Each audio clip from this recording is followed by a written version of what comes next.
Chapter 12.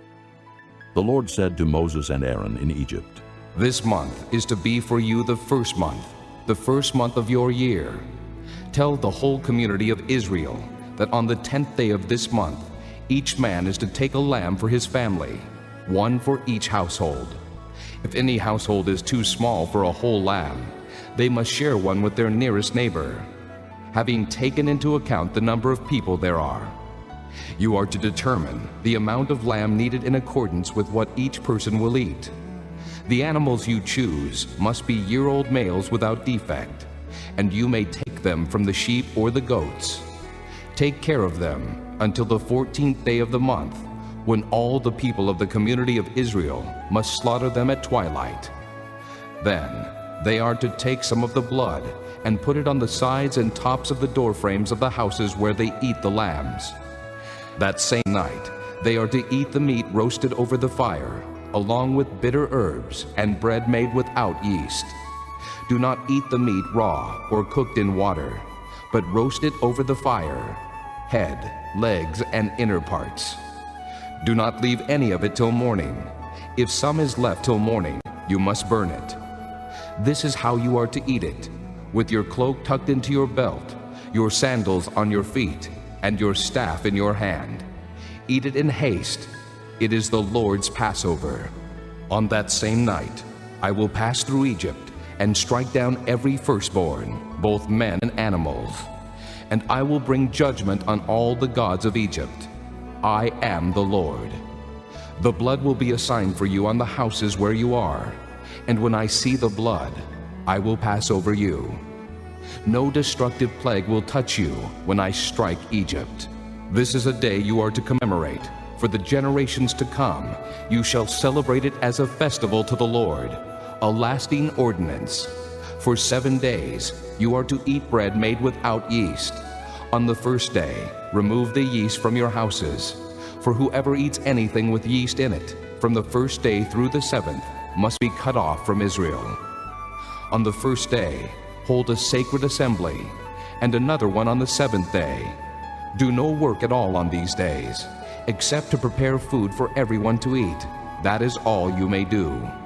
Celebrate the feast of unleavened bread, because it was on this very day that I brought your divisions out of Egypt. Celebrate this day as a lasting ordinance for the generations to come. In the first month, you are to eat bread made without yeast, from the evening of the 14th day until the evening of the 21st day. For 7 days, no yeast is to be found in your houses, and whoever eats anything with yeast in it must be cut off from the community of Israel, whether he is an alien or native born. Eat nothing made with yeast. Wherever you live, you must eat unleavened bread. Then Moses summoned all the elders of Israel and said to them, Go at once and select the animals for your families and slaughter the Passover lamb. Take a bunch of hyssop, dip it into the blood in the basin, and put some of the blood on the top and on both sides of the doorframe. Not one of you shall go out the door of his house until morning. When the Lord goes through the land to strike down the Egyptians, he will see the blood on the top and sides of the doorframe, and will pass over that doorway. And he will not permit the destroyer to enter your houses and strike you down. Obey these instructions as a lasting ordinance for you and your descendants. When you enter the land that the Lord will give you, as he promised, observe this ceremony. And when your children ask you, What does this ceremony mean to you? Then tell them, It is the Passover sacrifice to the Lord, who passed over the houses of the Israelites in Egypt and spared our homes when he struck down the Egyptians. Then the people bowed down and worshipped. The Israelites did just what the Lord commanded Moses and Aaron. At midnight, the Lord struck down all the firstborn in Egypt, from the firstborn of Pharaoh who sat on the throne, to the firstborn of the prisoner who was in the dungeon, and the firstborn of all the livestock as well. Pharaoh and all his officials and all the Egyptians got up during the night, and there was loud wailing in Egypt, for there was not a house without someone dead. During the night, Pharaoh summoned Moses and Aaron and said, Up, Leave my people, you and the Israelites. Go worship the Lord as you have requested. Take your flocks and herds as you have said, and go, and also bless me." The Egyptians urged the people to hurry and leave the country. For otherwise, They said, we will all die. so the people took their dough before the yeast was added, and carried it on their shoulders in kneading troughs wrapped in clothing. The Israelites did as Moses instructed, and asked the Egyptians for articles of silver and gold and for clothing. The Lord had made the Egyptians favorably disposed toward the people, and they gave them what they asked for. So they plundered the Egyptians. The Israelites journeyed from Ramesses to Succoth. There were about 600,000 men on foot, besides women and children. Many other people went up with them, as well as large droves of livestock, both flocks and herds. With the dough they had brought from Egypt, they baked cakes of unleavened bread. The dough was without yeast because they had been driven out of Egypt and did not have time to prepare food for themselves. Now the length of time the Israelite people lived in Egypt was 430 years. At the end of the 430 years, to the very day, all the Lord's divisions left Egypt. Because the Lord kept vigil that night to bring them out of Egypt, on this night all the Israelites are to keep vigil to honor the Lord for the generations to come. The Lord said to Moses and Aaron, These are the regulations for the Passover. No foreigner is to eat of it. Any slave you have bought may eat of it after you have circumcised him. But a temporary resident and a hired worker may not eat of it. It must be eaten inside one house. Take none of the meat outside the house. Do not break any of the bones. The whole community of Israel must celebrate it. An alien living among you who wants to celebrate the Lord's Passover must have all the males in his household circumcised. Then he may take part, like one born in the land. No uncircumcised male may eat of it. The same law applies to the native born and to the alien living among you. All the Israelites did just what the Lord had commanded Moses and Aaron.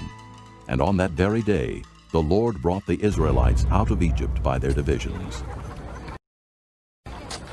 Chapter 13. The Lord said to Moses, Consecrate to me every firstborn male. The first offspring of every womb among the Israelites belongs to me, whether man or animal. Then Moses said to the people, Commemorate this day, the day you came out of Egypt, out of the land of slavery, because the Lord brought you out of it with a mighty hand. Eat nothing containing yeast. Today, in the month of Abib, you are leaving. When the Lord brings you into the land of the Canaanites, Hittites, Amorites, Hivites, and Jebusites, the land he swore to your forefathers to give you, a land flowing with milk and honey. You are to observe the ceremony in this month. For 7 days, eat bread made without yeast, and on the 7th day, hold a festival to the Lord. Eat unleavened bread during those 7 days. Nothing with yeast in it is to be seen among you, nor shall any yeast be seen anywhere within your borders. On that day, tell your son, I do this because of what the Lord did for me when I came out of Egypt. This observance will be for you like a sign on your hand and a reminder on your forehead that the law of the Lord is to be on your lips. For the Lord brought you out of Egypt with his mighty hand. You must keep this ordinance at the appointed time, year after year. After the Lord brings you into the land of the Canaanites and gives it to you, as he promised on oath to you and your forefathers, you are to give over to the Lord the first offspring of every womb. All the firstborn males of your livestock belong to the Lord. Redeem with a lamb every firstborn donkey. But if you do not redeem it, break its neck. Redeem every firstborn among your sons. In days to come, when your son asks you, What does this mean? Say to him, With a mighty hand, the Lord brought us out of Egypt, out of the land of slavery. When Pharaoh stubbornly refused to let us go, the Lord killed every firstborn in Egypt, both man and animal.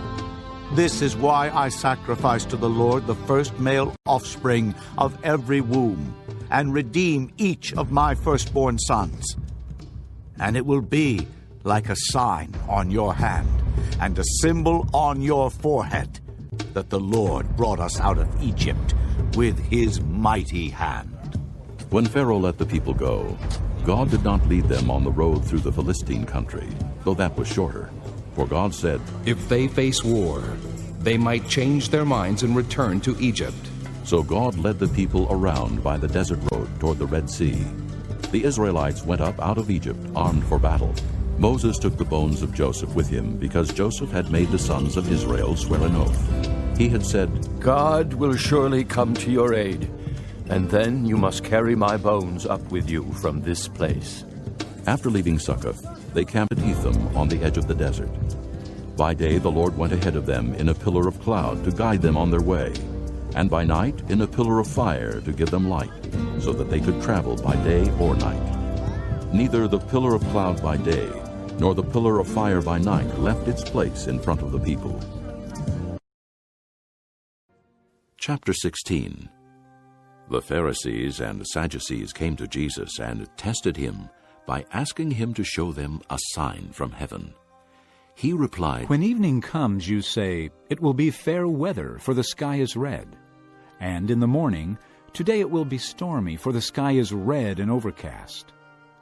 You know how to interpret the appearance of the sky, but you cannot interpret the signs of the times. A wicked and adulterous generation looks for a miraculous sign, but none will be given it except the sign of Jonah. Jesus then left them and went away. When they went across the lake, the disciples forgot to take bread. Be careful. Jesus said to them, Be on your guard against the yeast of the Pharisees and Sadducees. They discussed this among themselves and said, It is because we didn't bring any bread. Aware of their discussion, Jesus asked, You of little faith, why are you talking among yourselves about having no bread? Do you still not understand? Don't you remember the 5 loaves for the 5,000, and how many basketfuls you gathered? Or the 7 loaves for the 4,000, and how many basketfuls you gathered? How is it you don't understand that I was not talking to you about bread? But be on your guard against the yeast of the Pharisees and Sadducees. Then they understood that he was not telling them to guard against the yeast used in bread, but against the teaching of the Pharisees and Sadducees. When Jesus came to the region of Caesarea Philippi, he asked his disciples, Who do people say the Son of Man is? They replied, Some say John the Baptist, Others say Elijah. and still others Jeremiah or one of the prophets. But what about you? He asked. Who do you say I am? Simon Peter answered, You are the Christ, the Son of the living God. Jesus replied, Blessed are you, Simon son of Jonah, for this was not revealed to you by man, but by my Father in heaven. And I tell you that you are Peter, and on this rock I will build my church, and the gates of Hades will not overcome it. I will give you the keys of the kingdom of heaven. Whatever you bind on earth will be bound in heaven, and whatever you loose on earth will be loosed in heaven. Then he warned his disciples not to tell anyone that he was the Christ. From that time on, Jesus began to explain to his disciples that he must go to Jerusalem and suffer many things at the hands of the elders, chief priests, and teachers of the law, and that he must be killed, and on the 3rd day be raised to life. Peter took him aside and began to rebuke him. Never, Lord, He said. this shall never happen to you. Jesus turned and said to Peter, Get behind me, Satan. You are a stumbling block to me. You do not have in mind the things of God, but the things of men. Then Jesus said to his disciples, If anyone would come after me, he must deny himself and take up his cross and follow me. For whoever wants to save his life will lose it, but whoever loses his life for me will find it. What good will it be for a man if he gains the whole world, yet forfeits his soul? Or what can a man give in exchange for his soul? For the Son of Man is going to come in his Father's glory with his angels, and then he will reward each person according to what he has done.